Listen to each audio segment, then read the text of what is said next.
హైదరాబాద్ ఇటీవల కాలంలో వరుసగా అగ్ని ప్రమాదాలు జరుగుతుంది. అది సికింద్రాబాద్ కానీ, నాంపల్లి ఆ తర్వాత తాజాగా ఘటనలు చూసి. ఎందుకని హైదరాబాద్ రాను రాను అగ్ని ప్రమాదాలకు ఎందుకు కేంద్రంగా మారుతుంది? ఎక్కడ లోపం జరుగుతుంది? ముందుగా అధికారులు హెచ్చరిస్తున్నట్టుగా ఏమాత్రం అవి పట్టించుకోకుండా నిర్లక్ష్యంగా వ్యవహరించడం వల్ల ఇలాంటి ప్రమాదాలు జరుగుతున్నాయి. దీన్ని కట్టడి చేయడం ఎలా? ఈ విషయాల గురించి మనం Hyderabad divisional fire officer DFO Srinivas Reddy గారు ఉన్నారు. ఆయనతో మాట్లాడదాం. మరిన్ని విషయాలు తెలుసుకునే ప్రయత్నం చేద్దాం. శ్రీనివాస్ రెడ్డి గారు నమస్తే అండి. ఎందుకని హైదరాబాద్‌లో రాను రాను ఈ ప్రమాదాలు పెరుగుతున్నాయి? నేననేది ఒక సికింద్రాబాద్‌తో స్టార్ట్ అయింది. ఆ తర్వాత నెమ్మదిగా నాంపల్లి గాని, వరుసగా నెలకొచ్చేసరికి కనీసం ప్రమాదాలు కూడా భారీ స్థాయిలో జరుగుతున్నాయి. ఎక్కడో ఒక చోట రీసెంట్‌గా చూస్తే ప్రాణ నష్టం అతి కష్టం మీద వాళ్ళని రక్షించడం జరిగింది. ప్రాణాలతో బయటపడ్డారు. ఎక్కడండి లోపం ఎక్కడుంది? ఈ ప్రమాదాలు ఎందుకు వరుసగా జరుగుతున్నాయి హైదరాబాద్ నగరంలో? సో ముందుగా మీరు చూస్తే హైదరాబాద్ నగరంలో చాలా జనాభా పెరిగిపోతుంది. వర్టికల్ గ్రోత్ అనేది ఎక్కువైతుంది. అపార్ట్మెంట్స్ కూడా ఎక్కువ మల్టీ స్టోరీ బిల్డింగ్స్ కానీ, కమర్షియల్ కాంప్లెక్స్ కానీ ఎక్కువ మొత్తంలో రావడం జరుగుతుంది. అయితే ఈ అపార్ట్మెంట్ కల్చర్ వచ్చి మనకు ఒక 20 ఇయర్స్ నుంచి స్టార్ట్ అయింది. ఈ 20 ఇయర్స్ నుంచి వచ్చిన బిల్డింగ్స్ అన్నీ పాతబడిపోయినాయి. సో పాతబడిపోయినంటే ఎవ్రీ బిల్డింగ్ సేఫ్టీ ఉండాలి, ఫైర్ సేఫ్టీ ఉండాలి, లైఫ్ సేఫ్టీ ఉండాలంటే వాటికి కొన్ని జాగ్రత్తలు తప్పకుండా ఓనర్స్ కానీ, ఆక్యుపైర్స్ కానీ పాటించాల్సి ఉంటుంది. ఫర్ ఎగ్జాంపుల్ మనం చూస్తే 80% ఫైర్ యాక్సిడెంట్స్ ఎలక్ట్రికల్ ఆర్జిన్తో అవుతున్నాయి. ఎలక్ట్రికల్ ఆర్జిన్తో అయినప్పుడు వాళ్ళు విద్యుత్ తనిఖీ చేసుకోవాలి. ఎవ్రీ 6 మంత్స్ కానీ, 1 ఇయర్కి ఒకసారి కానీ ఫైర్ ఆడిట్ చేసుకోవాలి. తర్వాత షార్ట్ సర్క్యూట్ వల్ల అవుతుంది ఎక్కువ శాతం. షార్ట్ సర్క్యూట్ అంటే ఎలక్ట్రికల్ ఆర్జిన్ అంటాం మేము. షార్ట్ సర్క్యూట్ కావచ్చు, తర్వాత హీటింగ్ ఆఫ్ అప్లయన్సెస్ అంటే ఎక్కువ మొత్తంలో మనం మనకున్న వోల్టేజ్ కంటే ఎక్కువ మొత్తంలో వోల్టేజ్ యూజ్ చేసుకోవడం.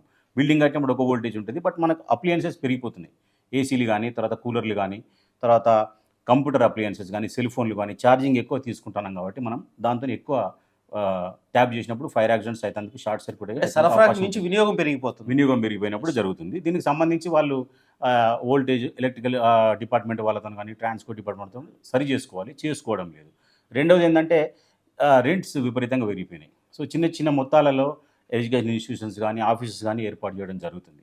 ఎవరు కూడా ఇంకొకటి ఏంటంటే లోపల మనకు ఫర్నిషింగ్ హౌస్ తీసుకుంటే కంబస్టిబుల్ మెటీరియల్ ఎక్కువ యూజ్ చేస్తున్నారు. కార్పెట్స్ కానీ, తర్వాత వుడెన్ మెటీరియల్తో ఫ్లోరింగ్స్ వస్తున్నాయి. తర్వాత డోర్ కర్టెన్స్, కర్టెన్స్, సోఫా అన్నీ కూడా కంబస్టిబుల్ మెటీరియల్. తర్వాత మామూలుగా వుడ్ అనేది తొందరగా చల్లారుతాం మనం. మిగతా ఎక్కడైతే ఆయిల్స్ కానీ, గ్రీసు ఇటువంటి ఇన్వాల్వ్ అయినప్పుడు చాలా పెద్ద మొత్తంలో ప్రమాదం జరుగుతుంది. ఒక పట్టాన కూడా జరగదు. ఈ మెటీరియల్ ఎక్కువ యూజ్ చేయడంతో ఫైర్ యాక్సిడెంట్స్ ఎక్కువవుతున్నాయి, తొందరగా స్ప్రెడ్ అవుతున్నాయి.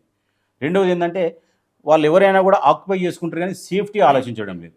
సేఫ్టీ అంటే మనం ఇక్కడ ఉన్నాం, ఒకవేళ ఫైర్ యాక్సిడెంట్స్ అయితే మనం ఎంత దూరం పోగలుగుతాం, మనం పోవాలంటే మనకు మెట్ల మార్గం ఎంత దూరంలో ఉంది. ఫర్ ఎగ్జాంపుల్ మీరు స్వప్నలోకంలో చూస్తే ఆ పక్కనే మెట్ల మార్గం ఉంది, కానీ వాళ్ళు దాన్ని కిందికి పోకుండా పైకి పోకుండా క్లోజ్ చేయడం జరిగింది.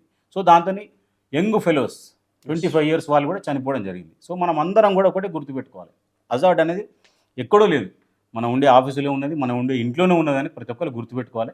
దీనికి సంబంధించి మేము అవేర్నెస్ ప్రోగ్రామ్ చాలా పెద్ద మొత్తంలో చేస్తున్నాం. దాంతో కూడా చాలా వరకు ఫైర్ యాక్సిడెంట్స్ తక్కువైనాయి, కానీ కొన్ని పెద్దగా అవుతున్నాయి. ఇప్పుడు ఓల్డ్ బిల్డింగ్స్లో పెద్దగా అవుతున్నాయి.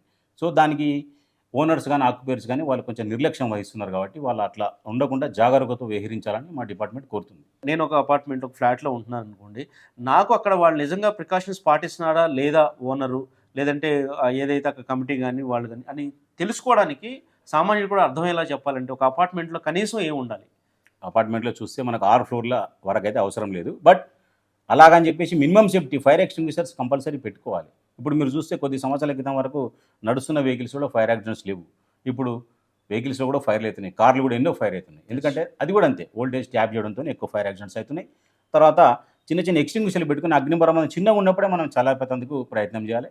దానికోసం మా యొక్క హైదరాబాద్ జిల్లా పరిధిలోని 21 ఫైర్ స్టేషన్స్ కూడా ఎవ్రీ ఫ్రైడే అవేర్నెస్ ప్రోగ్రామ్స్ ఏర్పాటు చేస్తున్నారు. ప్రెమిసెస్కి వెళ్ళి మీరు ఒకరు కోరితే మీ ప్రెమిసెస్ కూడా వచ్చి ట్రైనింగ్ ఇస్తారు. అగ్నిపరమాదం చిన్నగా ఉన్నప్పుడు మనం చల్లారినప్పుడు అయితే పెద్దగా మారడానికి అవకాశం ఉండేది. కొన్ని మన పరిస్థితులను దాటిపోతాయి. అప్పుడు ఫైర్ ఇంజన్ కూడా ఎంబడే పిలవాలి. చాలామందికి ఫోన్ నెంబర్ మీద కూడా అవగాహన లేదు. ఇది రెగ్యులర్ ప్రొసీజర్. ఇది మేము కొంతమందికి ఎప్పుడే మాత్రం అందరికీ తెలుసు అనుకోవద్దు. అందరూ కూడా ఎమర్జెన్సీ నెంబర్స్ కొన్ని ఉంటాయి, 101, 100, 108 ఇవి గుర్తుపెట్టుకుని ఫైర్ ఇంజన్ తొందరగా పిలిచినప్పుడు మేము కూడా ప్రమాద స్థలికి తొందరగా చేరుకుంటాం. వాళ్ళు లేట్గా పిలిచి మేము లేట్గా వెళ్ళినంత లేట్గా వచ్చింది ఫైర్ ఇంజన్ అంటే ఉపయోగం లేదు. అంటే స్కూల్స్ కానీ, ఆసుపత్రులు కానీ వీటిలో ఫైర్ నుంచి రక్షించుకోవడానికి మినిమం వాళ్ళ దగ్గర ఉండాల్సిన ఎక్విప్మెంట్ ఏంటి? ఇక్కడ 2 ఇష్యూస్ అండి. మీరు అడిగారు లైఫ్ సేఫ్టీ అంటే చనిపోతున్నారని. 2 ఇష్యూస్ ఇక్కడ, ఫైర్ సేఫ్టీ వేరు, లైఫ్ సేఫ్టీ వేరు. ఫైర్ యాక్సిడెంట్స్ అయినప్పుడు వాళ్ళు చిన్న ప్రమాదం చల్లారపకున్నప్పుడు పెద్దగా అవుతుంది, అప్పుడు ఫైర్ ఇంజన్ ఆటోమేటిక్గా వస్తుంది. బట్ మీ ఇంట్లో మీరు ఫైర్ యాక్సిడెంట్స్ ఒక మూల జరిగినప్పుడు మీరు పారిపోయేందుకు మీకు ఉందా? లైఫ్ సేఫ్టీ ఉందా లేదా, ఎస్. అది ఇంపార్టెంట్. ఆ లైఫ్ సేఫ్టీ లేనప్పుడు మీరు ఉపయోగం లేదు. ఆ స్మోక్తోనే చనిపోతారు.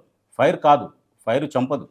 చాలా తక్కువ మంది గత 12 సంవత్సరాల నుంచి మనం గణాంకాలను పరిశీలిస్తే ఫైర్తో చనిపోయిన వాళ్ళు ఈ చాలా మధ్య తక్కువ మంది. ఘటనలు కూడా ఎక్కువ స్మోక్ తోనే చనిపోయిన ఎస్, స్మోక్తోనే. మీరు ఎస్కేప్ రూట్స్ బ్యాన్ చేసేసి ఇప్పుడు స్వప్నలోకలో వాళ్ళు డోర్ లాక్ చేసుకున్నారు. అవును. దక్కన్ మాల్లో కూడా సేమ్ సిచ్యువేషన్, అజాగ్రత్త వహిస్తున్నారు. మొన్న ఒక ఫైర్ అటెండ్ చేసినాం మేము జూబ్లీ హిల్స్లో.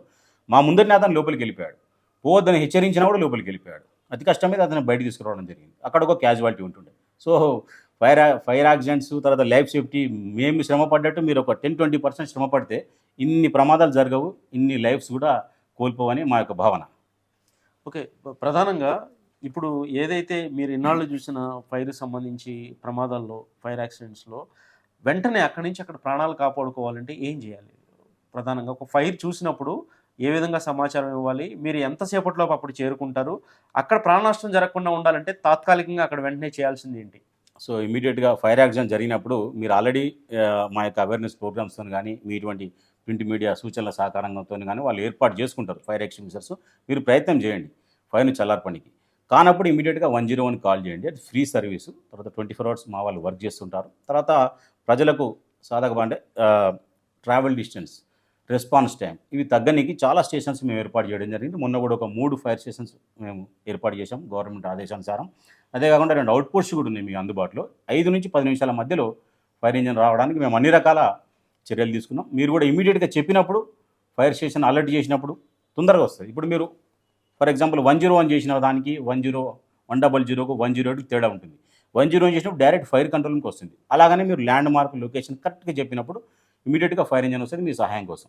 తర్వాత మీరు ఇమీడియట్గా ఫైర్ జల్లార్పడమే కాకుండా పక్క వాళ్ళని అలర్ట్ చేసుకోండి. ఇంట్లో అలారం సిస్టమ్ ఏర్పాటు చేసుకోండి. స్మోక్ డిటెక్టర్ అన్నీ కూడా మనకు చాలా చీప్, అంటే మన చౌకగానే ఉన్నాయి, బాగా ఖరీదేం లేదు. అన్ని రకాలుగా అవేర్నెస్ ప్రోగ్రామ్స్ ఉన్నాయి. మీ దగ్గరలో ఫైర్ స్టేషన్కి వెళ్తే వాళ్ళు అన్ని రకాల సమాచారం అందిస్తారు మీకు.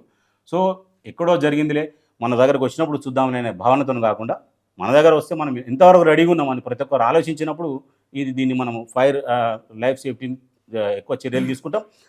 తర్వాత మృతుల సంఖ్యను కూడా తగ్గించేందుకు గణనీయంగా అవకాశం ఉంది. అంటే దీని కట్టడి ఎప్పుడు జరుగుతుంది? నిర్మాణాలు పాతవి, ప్రమాదాలు జరుగుతూ వస్తున్నాయి, కంటిన్యూగా ప్రమాదాలు జరుగుతున్నాయి.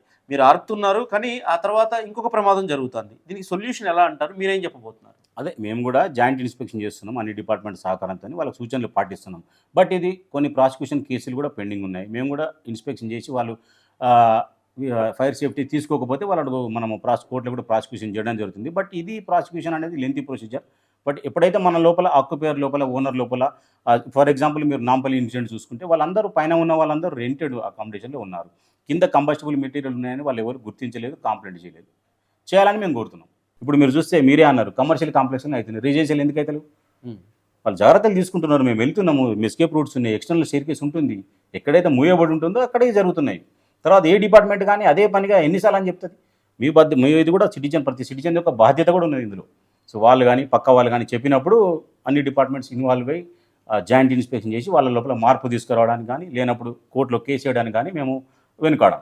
థ్యాంక్ యూ సో మచ్ అండి. ఏదైతే కొంత ఆందోళన అయితే కనిపిస్తుంది, రాబోయేది వేసవికాలం ఎలా ఉండబోతుంది అనేది మీరు ఫైనల్గా ఏం చెప్పబోతున్నారు ఒక ఉన్నతాధికారిగా? No problem.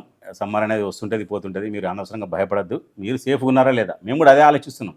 సో ఇప్పుడు మీకు ఫారిన్ కల్చర్ తీసుకుంటే మనం ఒక ప్రెమిసెస్లో ఉన్నామంటే అది సేఫ్ ఉందా లేదా, ఎన్ని ఎస్కేప్ రూట్స్ ఉన్నాయి. ఫర్ ఎగ్జాంపుల్ మీరు ఒక ఫ్లైట్ ఎక్కినప్పుడు వాళ్ళు చెప్తారు ఎస్కేప్ రూట్స్ ఎన్ని ఉన్నాయి. గాలిలో ఎగిరేదానికి అన్ని సేఫ్టీ తీసుకున్నప్పుడు నేల ఉండేదానికి ఎన్ని తీసుకోవాలి మనం. కాబట్టి మీరు సేఫ్గా ఉన్నారా లేదా ఫస్ట్ ఆలోచించండి. మన కార్యాలయాన్ని చెప్పండి, అందరూ వింటారు.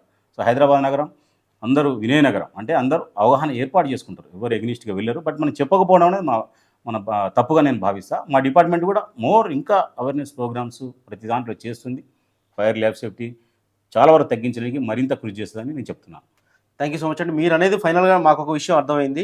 ప్రమాదం జరిగినా జరగకపోయినా ఎస్కేప్ అవడానికి ఎలాంటి ఉందనేది ఆ మార్గం ఖచ్చితంగా ఉండాలనేది మీరు చెప్తున్నారు. ఓవరాల్ తప్పకుండా అండి. ప్రాణ నష్టం అనేది ప్రాణంగా పోకుండా కాపాడుకునే చాలా ఇంపార్టెంట్. ఎగ్జిట్ అనేది చాలా ఇంపార్టెంట్. ఆస్తి నష్టం తర్వాత సంగతి, ఫైర్ ఇంజన్స్ ఉన్నాయి. బట్ మీ లైఫ్స్ మీరు కాపాడుకోండి. మీరు ఎటువంటి ప్రెమిసెస్లో ఉన్నారు, అది సేఫ్ ఉందా లేదా, ఒకవేళ అనుకోని ప్రమాదం జరిగితే మీరు ఎంతసేపట్లో బయటికి వెళ్తారు.